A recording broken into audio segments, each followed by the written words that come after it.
Bombo Weather Update. Para ho sa ating ulat panahon, napanatili ng Bagyong Basyang ang kanyang lakas habang tinatawid ho ang kalupaan ng Agusan del Norte. At huling namataan nga ang sentro ng naturang tropical storm sa bisinidad ho ng Habonga, Agusan del Norte.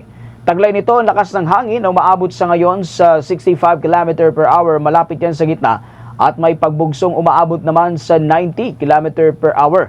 At patuloy ho ang pagkilos ng naturang bagyo pa west-northwestward na direksyon sa bilis naman na 25 km per hour. At dahil nga sa pananalasan ng bagyo, nakataas na ang Tropical Cyclone Wind Signal number 2 dyan ho sa bahagi ng Visayas. Kabilang ho riyan ang southern portion ng Leyte, southern Leyte, Bohol, central at southern portion ng Cebu, Siquijor, Negros Oriental at southern portion naman ng Negros Occidental. Sa Mindanao, Tropical Cyclone Wind Signal number 2 rin ang nakabandera sa Dinagat Island, Surigao del Norte, northern portion ng Surigao del Sur, Agusan del Norte, northern portion ng Agusan del Sur, Camiguin, Misamis Oriental, northern portion ng Bukidnon at eastern portion naman ng Misamis Occidental. Nasa ilalim naman ng Tropical Cyclone Wind Signal number 1 ang ilang lugar dyan ho sa may bahagi ng Luzon. Kabilang dito ang southern portion ng Occidental at ito hong southern portion ho ng Oriental Mindoro, Romblon at northern portion ho ng Palawan, kabilang ang Calamian, Cuyo at Cagayan Silo Island at southern portion naman ng lalawigan ng Masbate. Sa Visayas, parehong signal number 1 ang umiiral ho diyan sa may bahagi ng southern portion ng Eastern Samar maging sa southern portion ng Samar, Biliran at nalalabing bahagi ho ng Leyte, nalalabing bahagi ng Cebu at nalalabing bahagi ng Negros Occidental, Guimaras, Iloilo, Capiz, Aklan at Antique.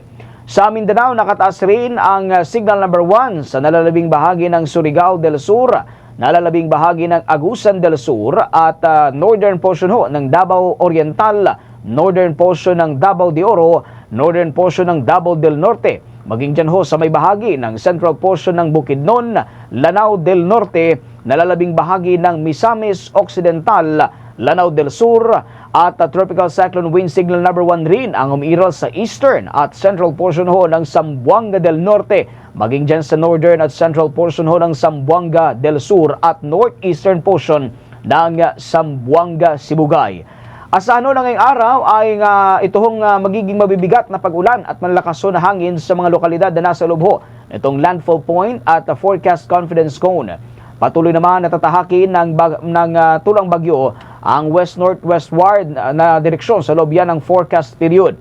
Habang patuloy natatawarin ng bagyo ang Agusan del Norte, saka naman ho ito lulusot dyan ho sa may Bohol Sea ngayong umaga. Ngayong umaga rin ay inaasang magla-landfall itong muli sa Bohol at southern portion ho ng Cebu at Negros Oriental, habang lalabas naman ito dyan ho sa may bahagi ng Sulu Sea at dadaanan ito hong Cuyo Island, habang tatawirin naman ito ang northern portion ho ng Palawan at posibleng manatiling tropical storm si Basyang habang tinatawid nga itong central at western Visayas. Hina naman ang bagyong at sa tropical depression mamayang gabi o bukas naman ng umaga, habang inaasahang bababa pa ito sa low pressure area of responsibility sa linggo naman ng umaga. Pinag-iingat ho natin ang lahat ng mga kababayan natin, mga kabombot ka sa nation, sa mga insidente ho ng pagbaha at mga pagguho ng lupa, lalong-lalo na yung mga nasa vulnerableng lugar. For the most trusted source of news and information, visit our website at www.bomboradio.com. Follow us on Bombo Radio mobile app, Facebook, YouTube, TikTok, and X, formerly Twitter.